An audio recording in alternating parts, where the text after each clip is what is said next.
Halo pemirsa, kembali berjumpa di Nusantara Kini. Kami hadirkan informasi penting dan menarik untuk Anda. Bersama saya David Tobing, inilah Nusantara Kini selengkapnya. Jokowi dan Gibran buka suara soal pemecatannya dari PDI Perjuangan.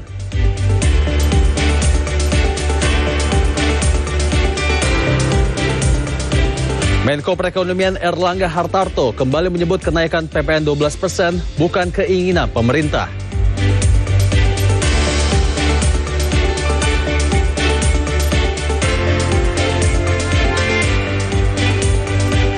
Tuntut naik upah, buruh blokade Jalan Citra Raya Cikupa, Tangerang, Banten.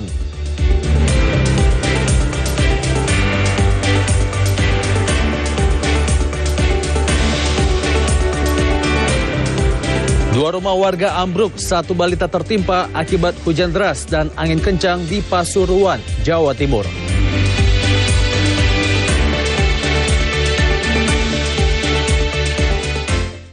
Pemirsa, Wakil Presiden Gibran Rakabuming Raka buka suara perihal pemecatannya sebagai kader PDI Perjuangan. Gibran mengaku tengah fokus membantu Presiden Prabowo Subianto. Ini disampaikan Gibran usai mengantar Presiden Prabowo Subianto bertolak ke Kairo, Mesir Selasa siang di Landut Halim Perdana Kusuma, Jakarta Timur. Gibran menghargai keputusan yang diambil PDI Perjuangan. Saat ini Gibran mengaku tengah fokus membantu Presiden Prabowo Subianto. Sementara itu Gibran belum tahu apakah akan berlabuh di partai politik lain atau tidak. Keputusan partai, ya kami menghargai dan menghormati keputusan partai. Untuk saat ini saya pribadi akan lebih fokus untuk membantu Bapak Presiden Prabowo. Ya, terima kasih. Rencana untuk gabung ke partai lain nggak Mas? Tunggu saja. Sementara itu Presiden Joko Widodo juga buka suara soal pemecatannya dari PDI Perjuangan. Jokowi tetap menghormati keputusan PDIP. Mas Bob. Ya, enggak apa. Artinya saya menghormati itu. Dan saya tidak dalam posisi untuk membela atau memberikan penilaian ya, karena keputusan itu sudah terjadi. Nanti waktu yang akan mengujinya, ya. Saya rasa itu aja. Pak, untuk KTA-nya sendiri Pak, apakah akan dikembalikan atau akan seperti apa Pak? Untuk rumah yang di Colomadu sudah dikunjungi atau gimana Pak? Belum. Masih dibangun oleh Seknek. Nanti rencananya gimana Pak? Ya nggak tahu, belum diserahkan ke saya kok. Pak Jokowi kembali ke yang tadi, nanti rencananya ke depan adalah membentuk partai baru atau gimana Pak? Ada niat untuk membentuk partai baru nggak? Sudah menyampaikan partai perorangan. Selain itu Presiden Joko Widodo menegaskan tidak akan membela diri pasca dipecat dari keanggotaan PDI Perjuangan. Nah, Bapak dinilai melanggar aturan.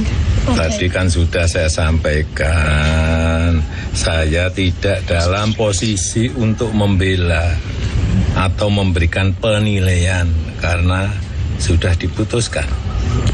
Ada pesan? Nanti waktu yang akan mengujinya, ya. Sementara itu, Ketua Umum Partai Golkar Bahlil Lahadalia merespons pemecatan Presiden ke-7 Joko Widodo serta anaknya Gibran Rakabuming Raka dan menantunya Bobi Nasution dari keanggotaan PDIP. Bahlil Lahadalia mengatakan partainya terbuka bagi semua anak bangsa. Bahlil membuka pintu kepada Joko Widodo serta anaknya Gibran Rakabuming Raka dan menantunya Bobi Nasution bila ingin bergabung bersama Partai Golkar. Menurut Bahlil, Jokowi merupakan seorang negarawan. Dan perkembangannya. Berarti Golkar itu terbuka ya Pak untuk masuknya memberikan karpet kuning Pak? Golkar itu sangat inklusif. Golkar itu terbuka bagi semua anak bangsa yang ingin memberikan dirinya lewat politik, lewat partai. Jadi Golkar sangat inklusif. Ya. Berarti untuk Pak Jokowi, Mas Gibran sama Mas Bobi ada kemungkinan untuk bisa masuk Golkar? Ya semua kita serahkan kepada bapak-bapak dan warga negara yang ada. Tapi berarti nanti Presiden Jokowi dalam waktu dekat akan bertemu dengan Pak Jokowi nggak pas setelah Pak Jokowi dipecat dari PDIP ini resmi? andai kan pun saya ketemukan tidak hanya karena persoalan pemecatan oleh partai yang lain, saya ketemu aja. Sebelumnya Partai Demokrasi Indonesia Perjuangan atau PDIP resmi memecat Presiden ke-7 Joko Widodo, Wakil Presiden Gibran Rakabuming Raka, dan Bobi Nasution dari keanggotaan PDIP. Pengumuman pemecatan ini disampaikan langsung oleh Ketua DPP PDIP Bidang Kehormatan Partai Komarudin Watubun. Dirinya menjelaskan surat keterangan pemecatan Jokowi, Gibran, dan Bobi telah ditantangani oleh Ketua Umum PDIP Megawati Soekarno Putri. Dalam surat pemecatan tersebut, menyatakan Joko Widodo telah melanggar ADART partai, serta kode etik dan disiplin partai dalam melawan keputusan partai terkait dukungan di Pilpres. Selain itu, Jokowi juga dianggap telah melakukan kekuasaannya untuk mengintervensi Mahkamah Konstitusi. Selain memecat PDIP, juga melarang Jokowi untuk melakukan kegiatan atau menduduki jabatan apapun atas nama PDIP. Tak hanya memecat Jokowi, Gibran, Bobi, PDIP memecat 27 anggota yang dinilai melanggar ADART partai. DPP partai akan mengumumkan surat keputusan pemecatan terhadap Saudara Joko Widodo, Saudara Gibran Rakabuming Raka, dan Saudara Bobi Nasution, serta 27 anggota lain yang kena pemecatan. Menko Perekonomian Erlangga Hartarto menyatakan pemerintah berupaya menghadirkan penerbangan regional untuk membuka jembatan udara. Pemerintah berupaya menghadirkan penerbangan regional agar bisa langsung menuju ke sejumlah lokasi tujuan wisata di Indonesia. Hal ini disampaikan Erlangga usai melepas Presiden Prabowo Subianto yang bertolak ke Kairo, Mesir melalui Pangkalan Udara Halim Perdana Kusuma, Jakarta, Selasa siang. Sebagai sektor yang cepat menghasilkan devisa, pariwisata akan diberi insentif berupa penyediaan akses penerbangan regional yang berlangsung menuju kawasan wisata seperti Mandalika dan Labuan Bajo. Bisa mendatangkan devisa cepat. Nah, oleh karena itu kita mau mencoba membuka regional airline sehingga mereka bisa langsung ke tujuannya. Nah, sebagai contoh ya Mandalika, kemudian juga Labuan Bajo kalau bencananya sudah selesai. Nah, ini akses pesawat langsungnya akan coba didorong sehingga dengan demikian pintu untuk menarik turis makin besar. Ada upaya untuk mengubah insentif tertentu atau menambah? Dengan membuka jalur internasional itu kan insentif tersendiri. Yang penting jembatan udaranya dibuka. Untuk tenannya, Pak? Kalau tenan kan sekarang sudah punya paket sendiri-sendiri di masing-masing kawasan. Jadi ya, konfirmasi juga yang belum progresif itu investasinya hanya di KIK sektor. Yang masih kita perhatikan yang pariwisata. Itu mengapa sih, Pak? Ya balik, kalau nggak ada penerbangan bagaimana turis datang? Kalau dia harus ke Jakarta dulu, dari Jakarta baru ke katakanlah ke Mandalika, ke Labuan Bajo, harus ke Jakarta dulu baru Sulawesi Utara kan bolak-balik. Seperti COVID dulu direct. Tuntut naik upah, buruh blokade Jalan Citra Raya Cikupa. Informasinya usai jeda.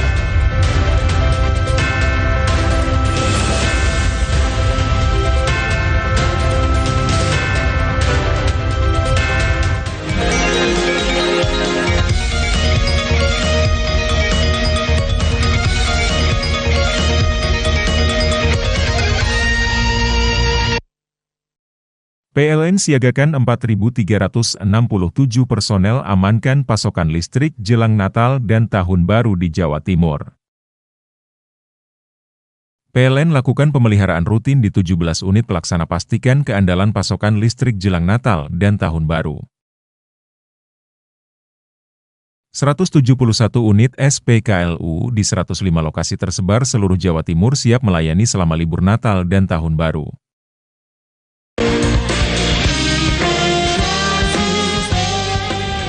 Mari bantu anak-anak dari keluarga terdampak dengan menjadi malaikat kertas. Mendaftarlah dan berikan mereka lebih dari sekedar hadiah pada Natal tahun ini. Berikan sebuah hadiah harapan dan keyakinan untuk mereka bahwa di tengah kesulitan pasti ada jalan keluar dan pertolongan. Apakah Anda sering mudah terasa capek dan Dada terasa sakit, kaki kesemutan dan baal, sering buang air kecil, lemah syahwat, dan menderita luka yang tak kunjung sembuh? Waspadalah, bisa jadi Anda terkena penyakit diabetes. Atasi segera penyakit diabetes Anda sekarang juga. Herbatest, herbal diabetes Anda. Tanggul dengan ketinggian 8 meter ini rusak akibat terjangan banjir lahar hujan Gunung Semeru. Penggerebekan kedua kalinya di Kampung Narkoba Jalan Kunti, Semambiru, Surabaya. Total seberat 1 kg dengan uang ratusan juta rupiah. Atap kelasnya ambruk saat jam pelajaran berlangsung pada Sabtu siang kemarin. Penggerebekan ini dilakukan karena rumah yang ada di tengah pemukiman penduduk ini diindikasi sebagai tempat penampungan anjing untuk dikonsumsi. Jatim Gaspol, gagasan politik Jawa Timur. Populariti aja kalau kita nggak punya kemampuan berbicara, bagaimana orang bisa yakin sih sama kita? Ini membutuhkan kerjasama yang baik lah antara elemen pemerintah sebagai eksekutif gitu dengan kami yang ada di legislatif. Kita ketemu untuk membicarakan hal-hal bagi kebaikan banyak orang. Kalau ditoto dengan baik, mungkin energi yang dikeluarkannya bertahap, mungkin hal-hal itu bisa dicegah. Supaya kedepannya memang benar-benar diperhatikan.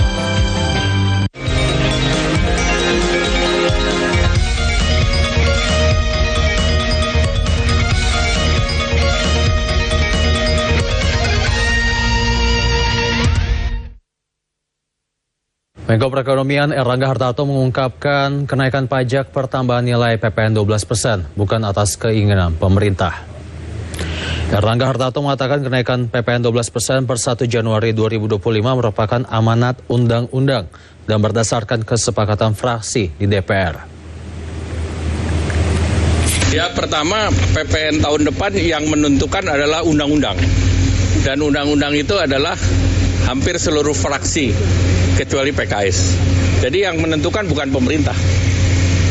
Tetapi pemerintah kemarin sudah mengeluarkan paket insentif untuk memperkuat daya dorong daripada kelas menengah. Dan kemarin banyak insentif diberikan, termasuk misalnya listrik 50% untuk 2.200 VA atau watt ke bawah. Nah itu penerima manfaatnya itu mendekati 81,4 juta atau 97% dari pelanggan listrik. Nah itu sangat bisa menunjang. Selain itu pemerintah telah memberikan insentif menyusul rencana kenaikan PPN 12%. Itu kan PPN-nya 0. Bahkan untuk komoditas yang banyak dipakai oleh UMKM dan masyarakat seperti tepung terigu, kemudian juga gula pasir, dan juga minyak kita yang dulunya minyak goreng, itu kan sekarang sudah jalan dengan PPN 11%. Nah dia tidak naik, 1%-nya pemerintah yang tanggung. Kemudian sektor transportasi, kesehatan, pendidikan kan tidak dikenakan PPN. Tetapi sekarang dikenakan untuk mereka yang sekolah internasional. Sekolah internasional kan rata-rata di atas 70 juta per tahun. Kemudian juga untuk treatment di rumah sakit yang bayar sendiri dan relatif biayanya tinggi. Nah itu semua dikenakan. Pemerintah akan memberikan diskon listrik sebesar 50% bagi masyarakat selama 2 bulan terhitung sejak Januari 2025. Kebijakan ini pun merupakan paket stimulus ekonomi yang diberikan pemerintah dalam rangka menjaga daya beli dan kesejahteraan masyarakat di tengah pemberlakuan kebijakan kenaikan PPN menjadi 12%. Kebijakan tersebut berlaku bagi daya yang terpasang sebesar 450 volt ampere hingga 2200 VA. Rumah masyarakat dengan daya tersebut akan mendapatkan diskon 50% selama 2 bulan terhitung sejak Januari 2025. PT Perusahaan Listrik Negara PLN mencatat 99,5% pelanggan listrik masuk dalam golongan bebas pajak pertambahan nilai PPN untuk periode Januari-Februari 2025 mendatang. Direktur Utama PLN Darmawan Prasojo mengatakan hanya 400.000 dari total 84 juta pelanggan PLN yang dikenakan PPN tahun depan. Selain pembebasan PPN, PLN juga akan menerapkan diskon 50% tarif listrik untuk pelanggan dengan 2.200 watt ke bawah menyasar 81,4 juta pelanggan. Dalam hal ini Bapak Presiden, PPN-nya dibebaskan untuk pelanggan 99,5% dari pelanggan kami, dan juga ada diskon 50% untuk 97% pelanggan kami untuk bulan Januari Februari. Matur suwun. Pemirsa, tuntutan kenaikan upah minimum sektoral, ratusan buruh Tangerang memblokade Jalan Citra Raya Cikupa, Kabupaten Tangerang, Banten. Aksi ini menyebabkan kemacetan hingga belasan kilometer. Untuk Citra Raya ini, saya juga proses untuk di lampu merah 3 Dengan pengawalan kepolisian, ratusan buruh yang tergabung dalam Aliansi Buruh Banten Bersatu memblokade Jalan Citra Raya Cikupa, Kabupaten Tangerang, Banten, Selasa siang. Para buruh menuntut adanya kenaikan upah minimum sektoral atau UMSK tahun 2025 sebesar 15% sesuai dengan UMSK pada tahun 2020. Sementara dalam rapat pleno yang digelar Dewan Pengupahan antara pengusaha, buruh, dan Disnaker Kabupaten Tangerang telah menetapkan kenaikan UMSK tahun 2025 hanya 1%. Para buruh menilai Disnaker Kabupaten Tangerang lebih berpihak kepada pengusaha dibandingkan nasib buruh yang ada di daerah tersebut. Aksi blokade jalan menyebabkan kemacetan panjang hingga belasan kilometer. Dan di mana pejabat pemerintahan yaitu Disnaker Kabupaten Tangerang itu malah membela Surapindo dan tidak membutuhkan kaum buruh. Dan inilah akibat daripada apa yang dilakukan, yang diprovokasi oleh Kadis Kabupaten Tangerang. Itu aja. Dan jadi masalah hari ini adalah terkait masalah UMSK, yang mana pihak Kapindo memberikan nilai yang sangat kecil daripada nilai yang sudah ada, yaitu UMSK yang terakhir tahun 2020 yang nilainya 15%, 10% dan 5%, dan sekarang menjadi hanya 1% yang paling tinggi nilainya. Itu yang menjadi provokasi daripada Kapindo dan pemerintah. Sementara itu, untuk melakukan pengawalan penetapan upah minimum kabupaten kota atau UMK, ribuan buruh kota Tangerang bertolak ke kantor Gubernur Banten dengan menggelar konvoi. Hakim Najili, Jawa Post TV, Tangerang, Banten. Ya, jelang Natal dan Tahun Baru 2025, cadangan pangan pemerintah daerah CPPD Kota Serang dipastikan aman. Hingga saat ini stok beras masih tersimpan sebanyak 120 ton. Dinas Ketahanan Pangan Pertanian dan Perikanan Kota Serang memastikan cadangan pangan pemerintah daerah CPPD aman. Kepala Dinas Ketahanan Pangan Pertanian dan Perikanan DKPP Kota Serang, Sony Agus, mengatakan jumlah cadangan pangan pemerintah daerah yang tersimpan di gudang Bulog masih sangat cukup. Meski demikian, pada tahun 2025 mendatang cadangan pangan akan ditambah lebih banyak guna mengantisipasi kerawanan akibat bencana maupun kenaikan harga beras yang tidak wajar.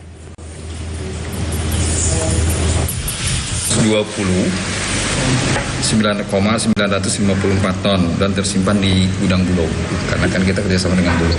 Itu cuma hanya beras? Beras. Selain beras apa? Nggak ada. Jadi aturannya memang seperti itu. Bapak Nas itu cuma hanya dengan Bulog. Sudah terpakai berapa dari stok itu yang ada? Hingga saat ini? Kalau untuk ini posisinya keluar apabila ada urgensi. Ayo banjir.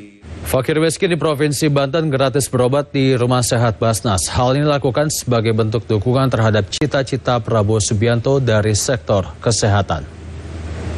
Apalagi kemarin 3 bulan yang lalu. Pada milad ke-22 tahun, Badan Amil Zakat Nasional Basnas Provinsi Banten resmikan klinik bernama Rumah Sehat Basnas di Kelurahan Cilaku, Kecamatan Curug, Kota Serang, Banten. Peresmian dilakukan oleh Ketua Basnas Banten, Sibli, dan Wakil Ketua Basnas Republik Indonesia, Muhammad Mahdum. Klinik kesehatan ini akan melayani masyarakat secara gratis, terutama fakir miskin. Kepala Klinik RSB Selamat mengatakan pihaknya akan turun ke tengah masyarakat untuk melayani kesehatan. Bahkan jika ada warga fakir miskin yang terjangkit penyakit bisa langsung diinformasikan ke klinik agar mendapat pengobatan. Kan nggak mungkin orang Banten di sini gitu kan, maka kita nanti akan lebih banyak mengadakan pelayanan di luar itu. Jadi kalau teman-teman menemukan titik-titik kemiskinan yang membutuhkan pengobatan, bisa sampaikan kepada kami ya, kita akan datang ke sana gitu. Seperti ke Bandung kemarin kita sudah action pertama ke sana gitu. Itu tambahannya. Lebih banyak di luar gedung, baik itu kondisi normal, apalagi kondisi tertentu seperti bencana dan sebagainya. Sementara Wakil Ketua Basnas Republik Indonesia Muhammad Madum mengatakan selama 2 tahun ke depan, pihaknya akan terus menyalurkan subsidi pada Rumah Sehat Basnas Banten agar tetap bisa melayani masyarakat. Ketika membangun ini ada sebuah bisnis plan.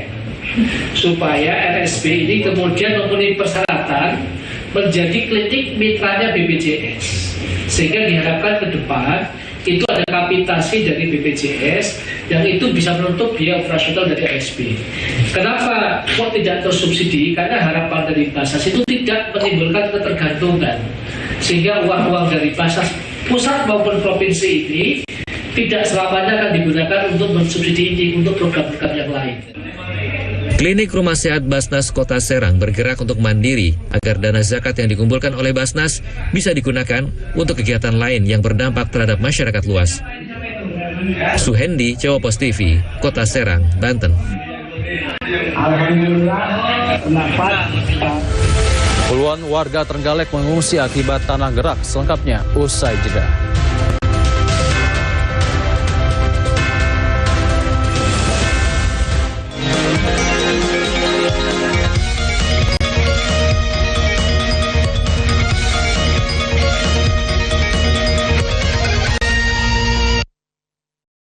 PLN siagakan 4.367 personel amankan pasokan listrik jelang Natal dan Tahun Baru di Jawa Timur. PLN lakukan pemeliharaan rutin di 17 unit pelaksana pastikan keandalan pasokan listrik jelang Natal dan Tahun Baru. 171 unit SPKLU di 105 lokasi tersebar seluruh Jawa Timur siap melayani selama libur Natal dan Tahun Baru. Bionetra sudah terbukti ampuh mengatasi berbagai macam keluhan penyakit mata. Bionetra terbuat dari 100% herbal alami, aman tanpa efek samping. Kombinasi dari tanaman herbal pilihan yang kaya akan kandungan senyawa baik yang banyak bermanfaat bagi kesehatan mata. Bionetra, solusi kesehatan mata. Bionetra, mata sehat, jernih melihat.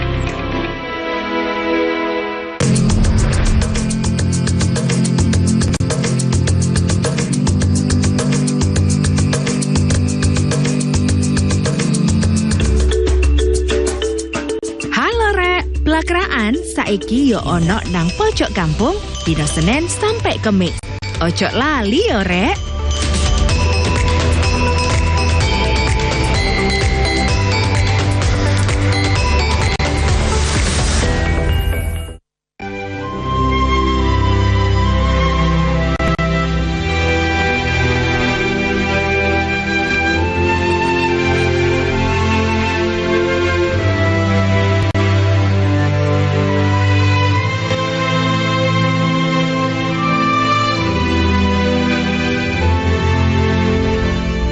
Saksikan Belajar Baik, Senin sampai Sabtu pukul 11 siang hanya di JTV. Tino iki pojok kampung nyopo rekomane karo berita-berita basa Surabayaan sing kasil dikelompokno kru JTV teko pirang-pirang daerah nduk Jawa Timur. Geni semu blok gede ambek Meratak cepot iki ngentekno bangunan gudang kaya nyimpen palet karo para dayo kudu desek-desekan kanggo oleh kurma gratis. Pihak sekolah ngomong banjir gelek ketetean nang mongso rendeng. Tibake pemandangan alam Bromo ancen uapi. Upaya ngevakuasi loro ula piton gede sing mangkon nduk sak iterane Semeru kudu tetep waspada.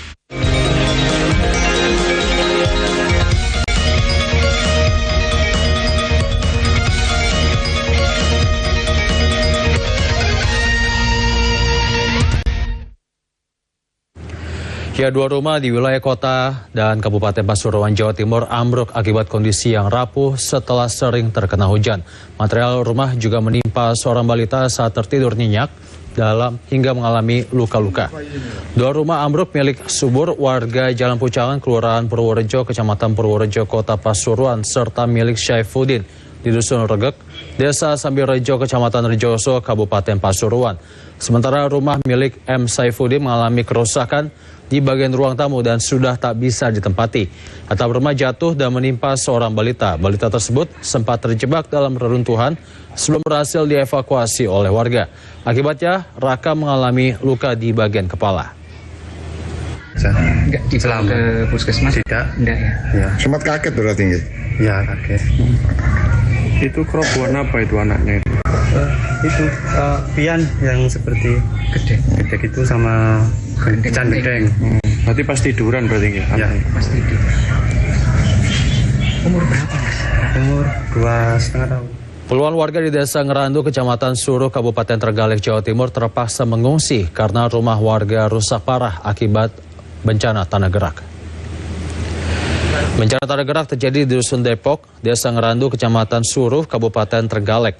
Bencana ini menyebabkan rumah dan akses jalan satu-satunya warga rusak parah. Bencana tanah gerak menyebabkan pergeseran tanah hingga radius 200 meter dari lokasi awal, sedangkan kedalaman retakan tanah mencapai 2 meter. Setidaknya ada 19 rumah dan 1 musola yang rusak akibat bencana tanah gerak. Sedangkan untuk warga yang mengungsi mencapai 23 jiwa. Saat ini, warga sudah mengungsi telah mengevakuasi barang berharga yang berada di rumah ke posko. Warga mengaku tidak berani kembali ke rumah karena sudah tidak dapat ditempati lagi. Ada 22 kakak, namun yang terdampak itu 9 kakak berjumlah 23 jiwa. Kondisi saat ini? Untuk saat ini ditampung di pengungsian. Rusak Pak, temboknya rusak, lantai-lantai rusak. Retak semuanya atau? Iya, retak-retak. Terus sekarang diungsikan semuanya atau masih di sana barang-barangnya? Masih semua Pak. Ini kejadiannya kapan mulainya? Mulainya kemarin malam. Saat itu Petugas BPBD Jakarta Utara kerahkan 2 perahu untuk membantu aktivitas warga terdampak banjirop di kawasan Muara Angke, Pluit, Jakarta Utara. Perahu karet ini digunakan warga untuk berangkat kerja maupun sekolah.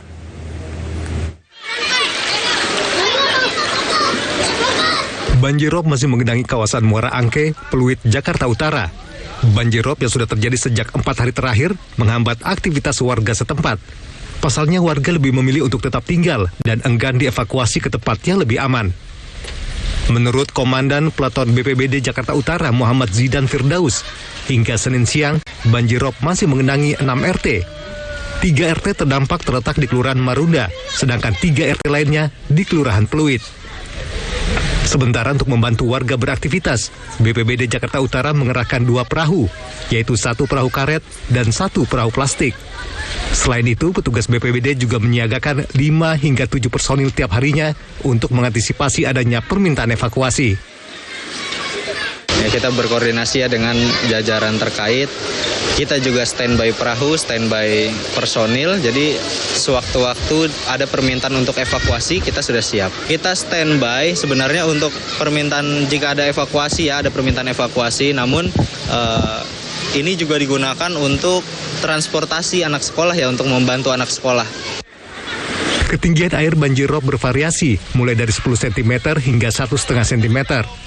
BPBD Jakarta Utara juga menghimbau, bila ada masyarakat yang menemukan keadaan gawat darurat, untuk segera menghubungi Jakarta Siaga 112. Layanan ini merupakan layanan pengaduan tanpa dikenakan biaya telepon. Sebastian Dimas, Jawa Post TV, Jakarta.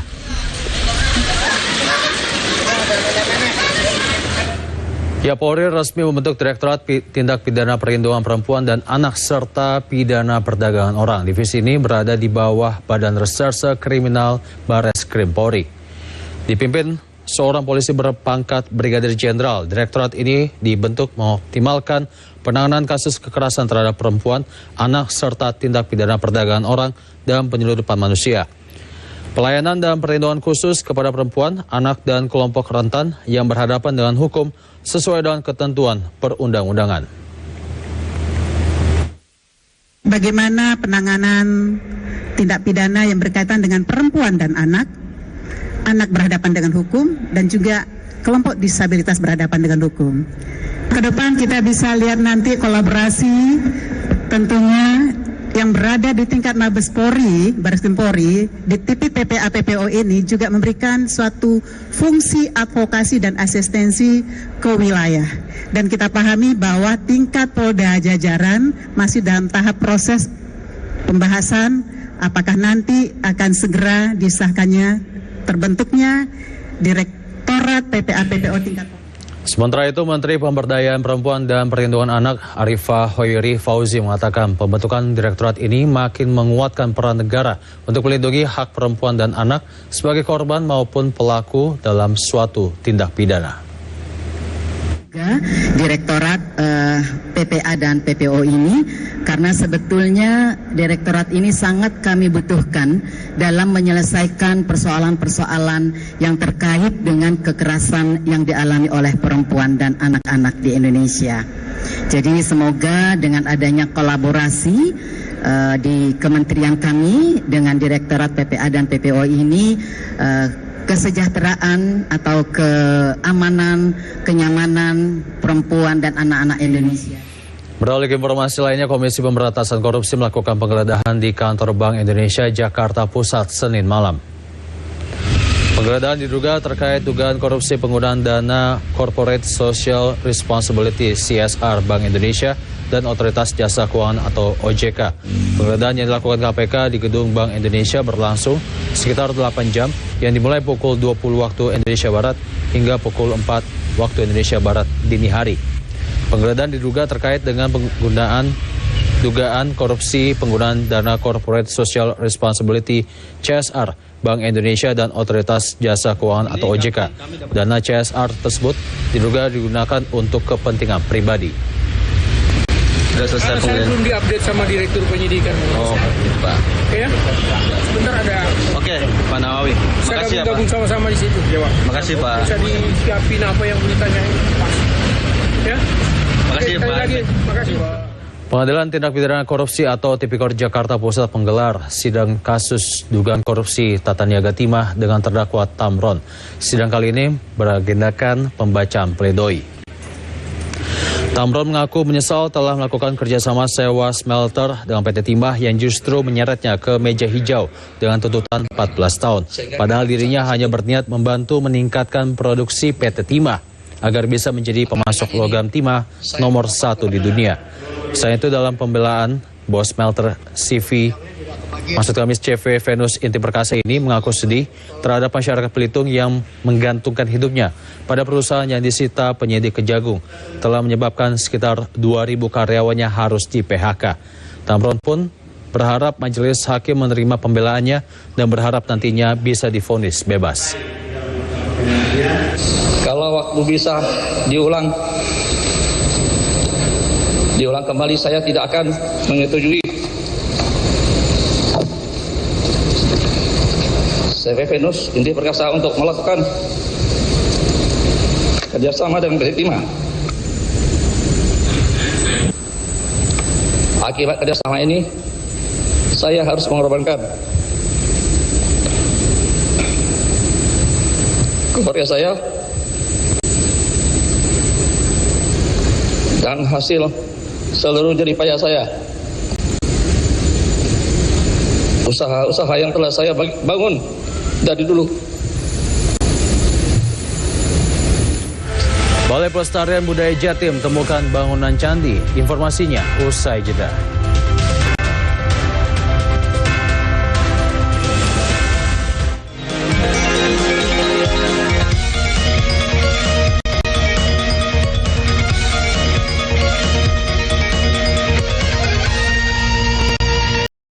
PLN siagakan 4.367 personel amankan pasokan listrik jelang Natal dan Tahun Baru di Jawa Timur.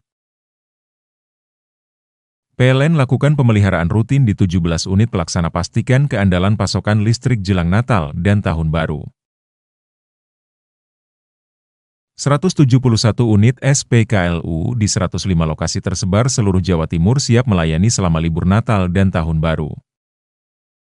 Visospek sudah terbukti dapat membantu penyembuhan penyakit mata. Karena Visospek terbuat dari 100% bahan herbal alami yang aman dikonsumsi secara rutin setiap hari. Alhamdulillah, saya sangat bersyukur telah menemukan obat yang efektif seperti Visospek yang telah membantu kesehatan pada mata saya. Terima kasih Visospek. Visospek, mata sehat, jernih melihat. However, the Supreme Court immediately suspended the 3 judges after they were officially detained by the Attorney General's office. The war has displaced around 90% of Gaza's 2.3 million population. Hundreds of thousands are now living in tent camps along the coast. This was done to show solidarity and support for Vital State Elementary School for teacher Supriyani, who is currently on trial for alleged abuse against her student.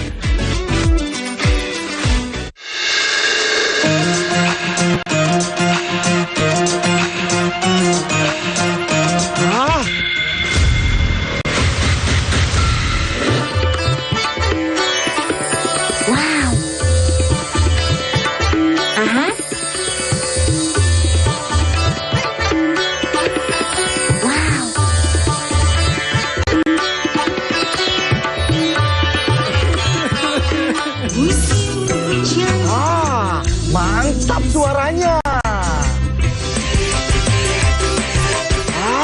Yahut goyangannya. Stasiun dangdut digoyang sama Yahut. Tanggul dengan ketinggian 8 meter ini rusak akibat terjangan banjir lahar hujan Gunung Semeru. Penggerebekan kedua kalinya di Kampung Narkoba Jalan Kunti, Sumabiru, Surabaya. Total seberat 1 kilogram dengan uang ratusan juta rupiah. Atap kelasnya ambruk saat jam pelajaran berlangsung pada Sabtu siang kemarin. Penggerebekan ini dilakukan karena rumah yang ada di tengah pemukiman penduduk ini diindikasi sebagai tempat penampungan anjing untuk dikonsumsi.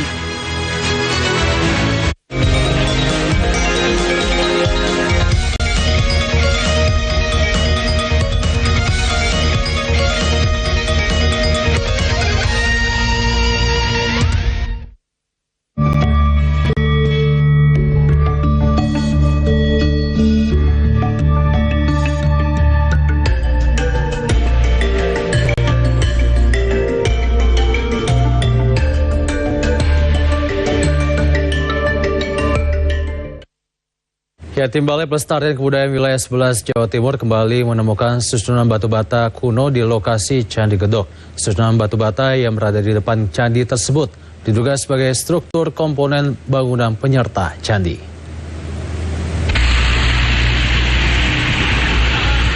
Menika kekalih susunan selo kuno ingkang dipuntemukaken kaliyan Tim Balai Pelestarian Budaya. Kekalih struktur bangunan menika wonten sisa kilen laut tepatenipun wonten ngajeng bangunan induk Candi Gedok. Meski mboten utuh, kondisi struktur menika dalam susunan rapi.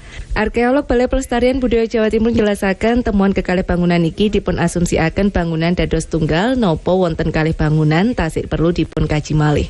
Santawis menika ing dalam ekskavasi niku saklintune nemukaken kekalih struktur bangunan enggal, tim ugi nemukaken pinten-pinten pecahan fragmen gerabah ingkang kependhem wonten sisa kilen bangunan candi. Muhammad Asrofi, JTV. Sebanyak 16 kepala keluarga Kecamatan Salimpau, Nagari Situmbuak, Tanah Datar, Sumatera Barat hingga saat ini belum tersentuh listrik. Warga berharap Pemda setempat memperhatikan kondisi mereka. Pemukiman dan alun tasantuh aliran listrik Iko Parado di Kecamatan Salimpauang, Nagari Situmbuak, Kabupaten Tanah Datar. Katiado listrik tersabui alah lamu dirasuan warga.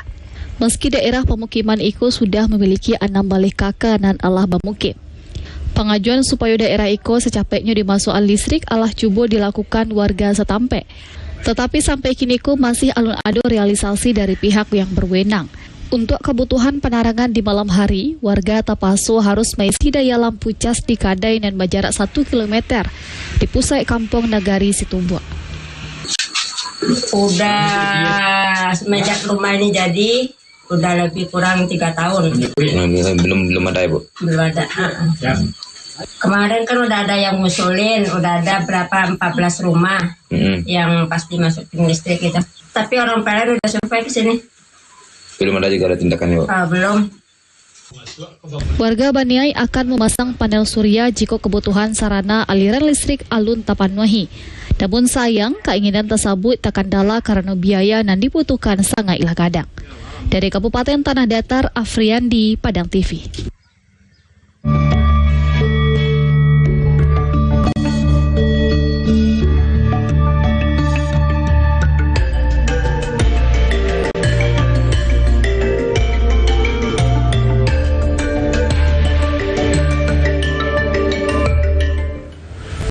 Berdaya di lahan tidur, informasinya usai jeda.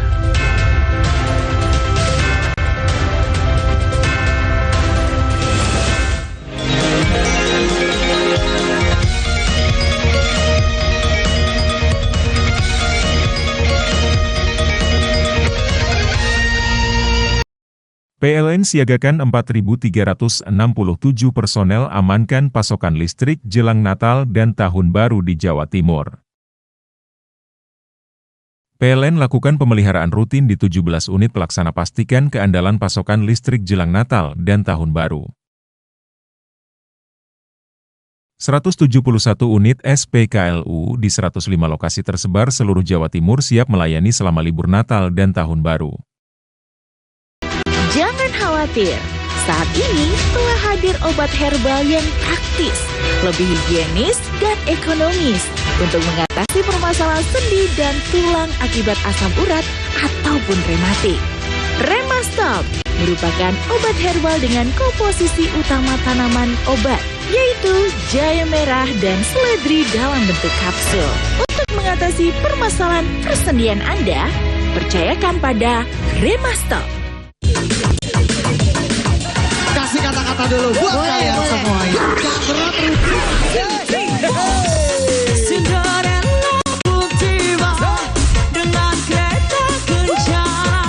Saya mau bacain zodiak buat kalian semuanya. Oh, zodiak. Buat zodiak yang Leo. Jadi buat teman-teman semuanya, tontonin terus aku di sini malam hari ini. Tiap hari jam 11 sampai jam 12 buat kalian semuanya yang di rumah. Langsung Tino iki pojok kampung nyopo reko maneh karo berita-berita basa Surabayaan sing kasil dikelompokno kru JTV teko pirang-pirang daerah nduk Jawa Timur. Geni semublak gede ambek meratak cepet iki ngentekno bangunan gudang kaya nyimpen palet karo para dayo kudu desek-desekan kanggo oleh kurma gratis. Pihak sekolah ngomong banjir gelek kedadean nang mangsa rendeng. Tibake pemandangan alam Bromo ancen uapi. Upaya ngevakuasi loro ula piton gede sing mangkon nduk sak iterane Semeru kudu tetep waspada.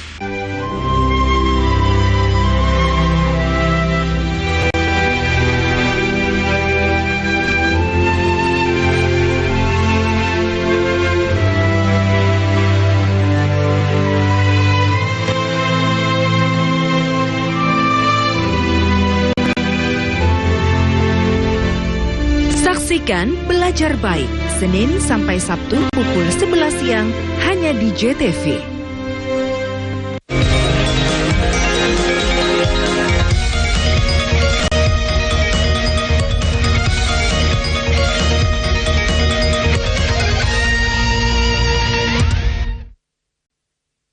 Indonesia terkenal sebagai negara agraris. Mayoritas penduduknya menjadikan sektor pertanian sebagai mata pencarian. Seperti yang dilakukan Bagas Suratman, ia menjadi salah satu petani yang sukses memberdayakan lahan tidur.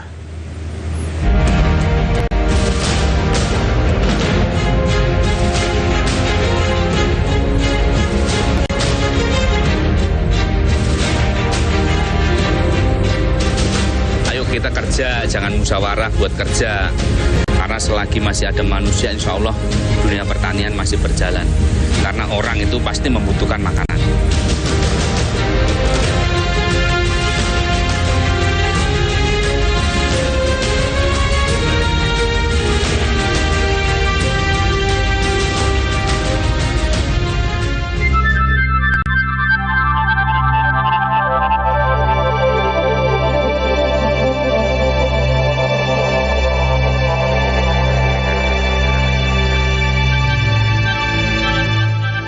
Terlahir di tengah keluarga petani, Bagas Suratman sempat menolak bertani dan memilih kerja serabutan. Ia lebih memilih menjadi buruh pabrik, kondektur metro mini, pedagang buah, salesman, hingga kuli bangunan. Namun hal itu berubah pada tahun 2004 saat ia memutuskan untuk terjun ke dunia pertanian dan menjadi petani secara autodidak.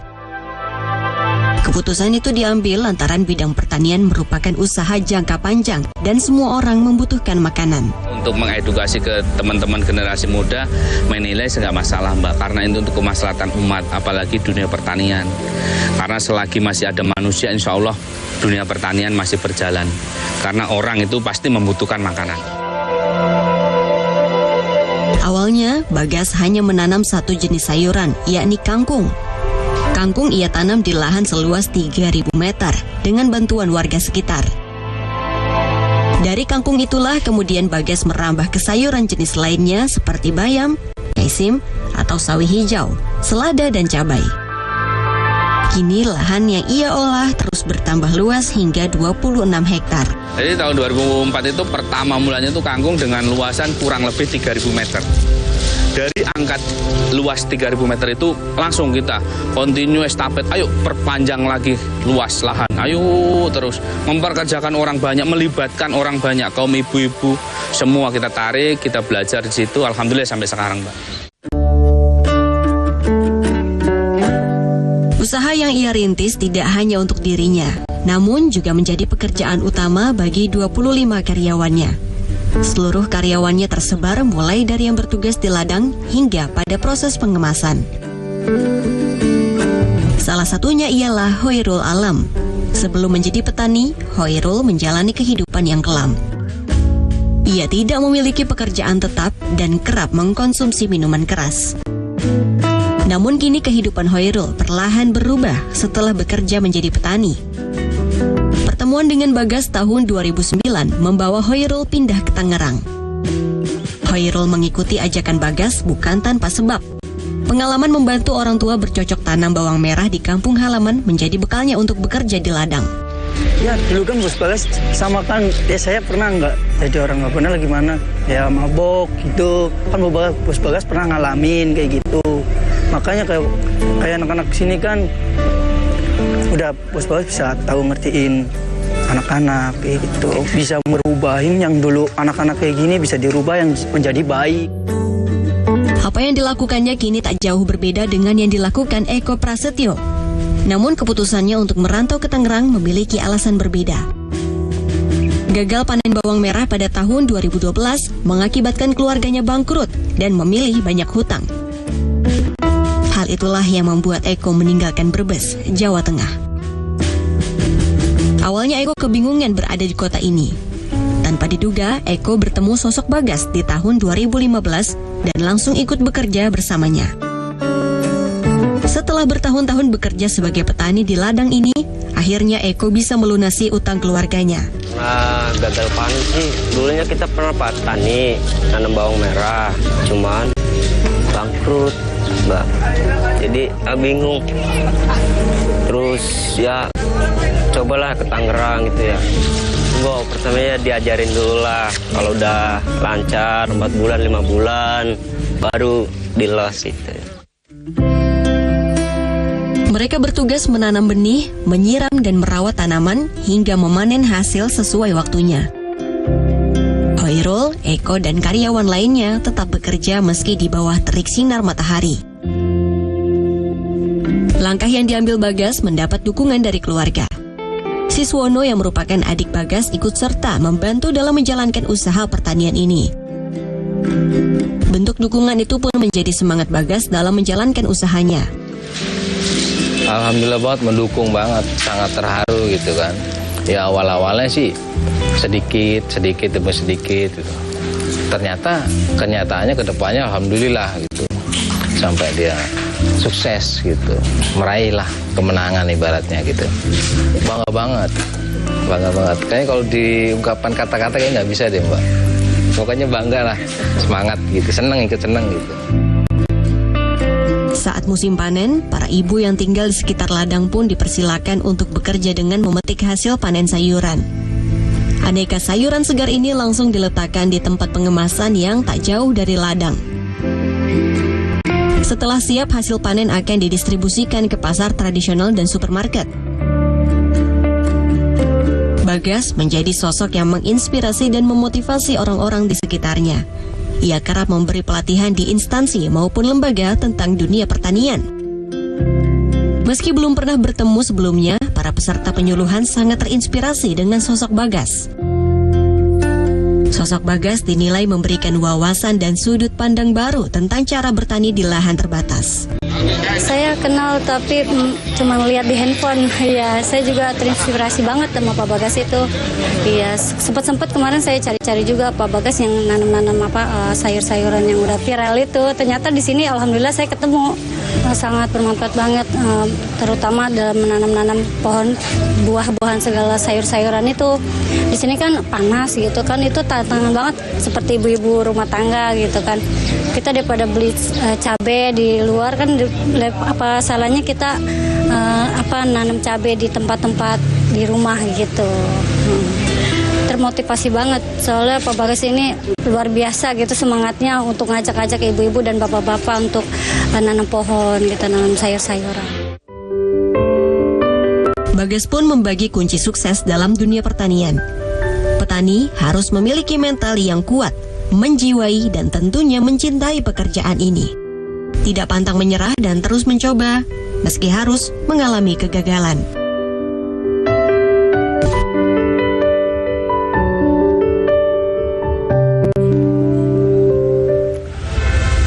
Sultra TV berikan 10 penghargaan untuk KPU di Sultra. Informasinya usai jeda.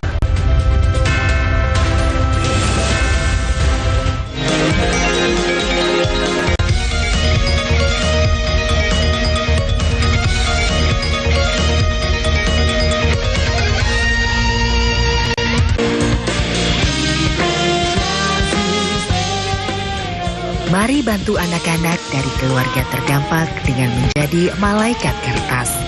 Mendaftarlah dan berikan mereka lebih dari sekedar hadiah pada Natal tahun ini.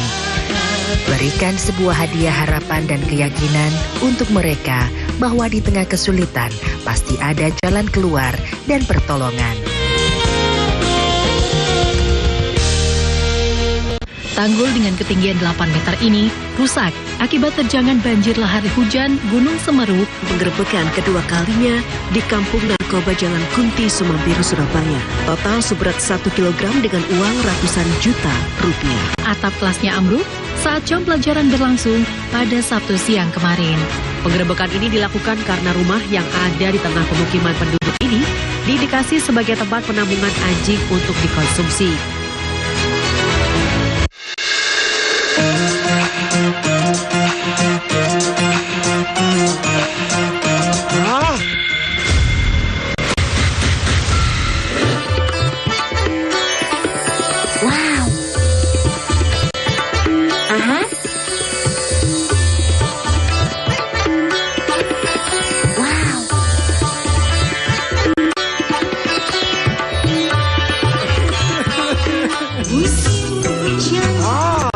Mantap suaranya.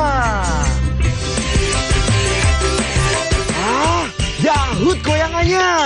Stasiun dangdut digoyang sama Yahut.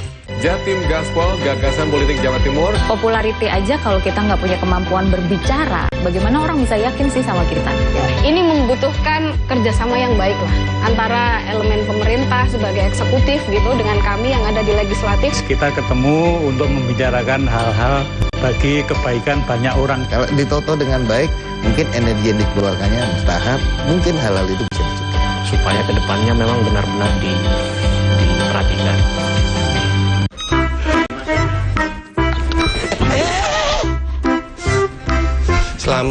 Selamat. Jelas. Pakai tanin teh. Pakai i. Ya pesiron. Pakai tamu gak tau tes. Loh, awakmu pasti gak tau melok kuis tul China. Nanti di nopo.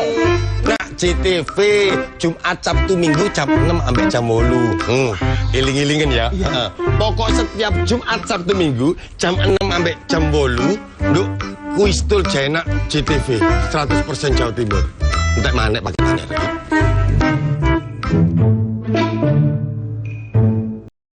PLN siagakan 4.367 personel amankan pasokan listrik jelang Natal dan Tahun Baru di Jawa Timur.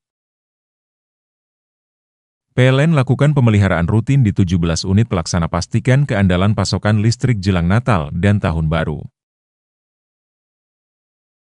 171 unit SPKLU di 105 lokasi tersebar seluruh Jawa Timur siap melayani selama libur Natal dan Tahun Baru.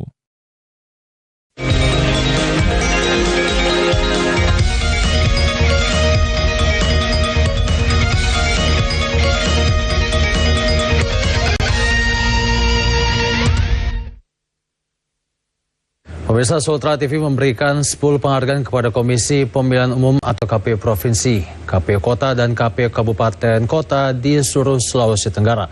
Penghargaan ini diberikan untuk mengapresiasi kinerja KPU yang berhasil menyelenggarakan Pilkada serentak 2024 di Sulawesi Tenggara.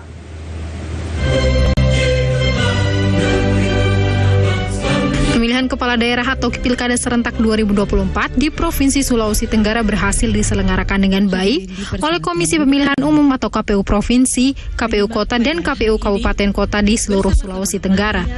Untuk mengapresiasi kinerja KPU Provinsi, Kota, dan Kabupaten Kota, Sultra TV memberikan 10 penghargaan Adi Citra Pariwara 2024.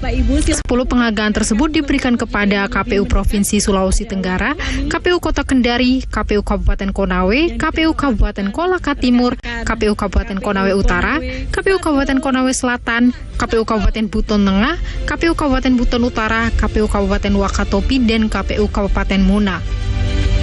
Menurut Direktur Program dan Jaringan Jawa Pos Multimedia, Emar Pasha Amangku, penghargaan ini mengapresiasi kinerja KPU yang berhasil menyelenggarakan Pilkada serentak 2024 di Sulawesi Tenggara. Lebih jauh lagi, juga terima kasih kami atas kesempatan yang diberikan kepada kami, Jaringan Televisi Jawa Pos, khususnya kepada teman-teman adik-adik saya Sultra TV, untuk bisa ikut merasakan dinamika proses pesta demokrasi di Provinsi Sulawesi Tenggara. Terima kasih atas kesempatan yang diberikan kepada kami untuk ikut serta merasakan, mendukung proses pesta demokrasi di Sulawesi Tenggara. Menurut Ketua KPU Provinsi Sulawesi Tenggara Asril mengapresiasi penghargaan yang diberikan oleh Sultra TV ke KPU Provinsi, KPU Kota, dan KPU Kabupaten Kota di Sulawesi Tenggara. Dirinya juga menjelaskan ajang penghargaan ini merupakan hasil kolaborasi antara KPU dengan Sultra TV yang berhasil menyampaikan informasi ke masyarakat saat proses pemilu. Bismillahirrahmanirrahim. Kerjasama yang dilakukan oleh teman-teman kami di kabupaten kota maupun kami di provinsi dalam hal untuk penyaluran informasi secara langsung pada kegiatan debat yang difasilitasi oleh KPU, ini terus terang saja hasilnya kami dapatkan.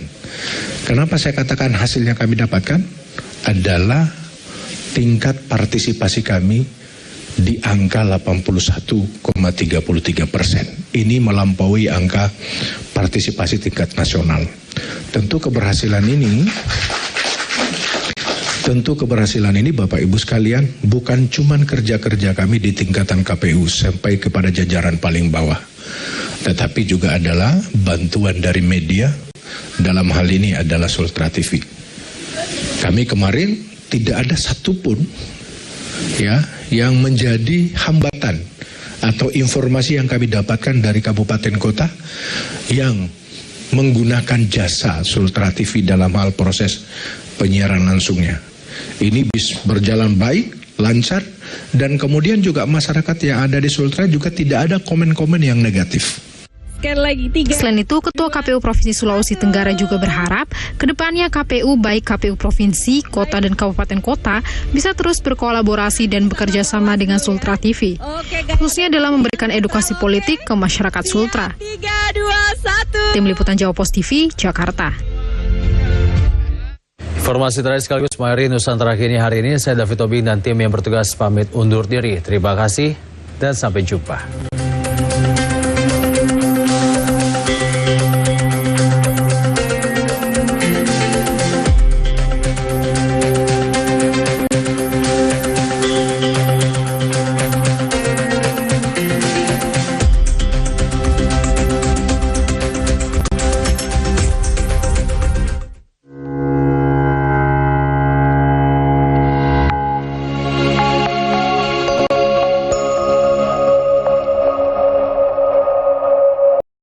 PLN siagakan 4.367 personel amankan pasokan listrik jelang Natal dan Tahun Baru di Jawa Timur. PLN lakukan pemeliharaan rutin di 17 unit pelaksana pastikan keandalan pasokan listrik jelang Natal dan Tahun Baru. 171 unit SPKLU di 105 lokasi tersebar seluruh Jawa Timur siap melayani selama libur Natal dan Tahun Baru.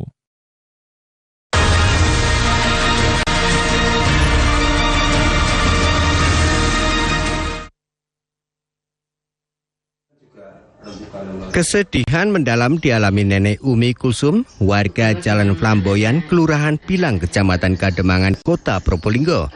Selama 3 hari ini, cucu perempuan kesayangannya bernama Novita Dini Eka Pertiwi, 13 tahun, telah pergi dari rumah.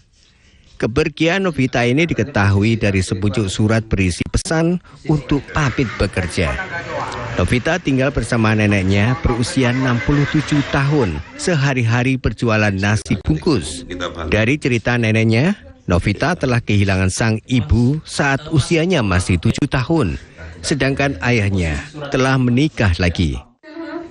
Maaf ya Novita, baik-baik ya, gitu.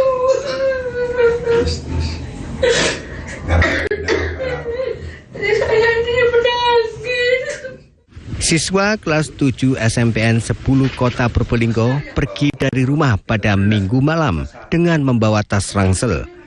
Dari informasi yang berkembang, cucunya dijemput sebuah mobil. Sembari menangis, sang nenek Umi Kulsum berharap agar Novita segera pulang. Novita, cucuku, pulang ya nak ya, ibu kangen.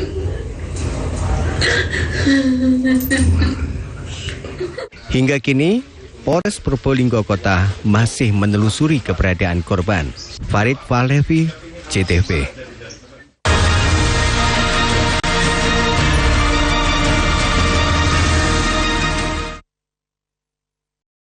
PLN siagakan 4.367 personel amankan pasokan listrik jelang Natal dan Tahun Baru di Jawa Timur. PLN lakukan pemeliharaan rutin di 17 unit pelaksana pastikan keandalan pasokan listrik jelang Natal dan Tahun Baru. 171 unit SPKLU di 105 lokasi tersebar seluruh Jawa Timur siap melayani selama libur Natal dan Tahun Baru.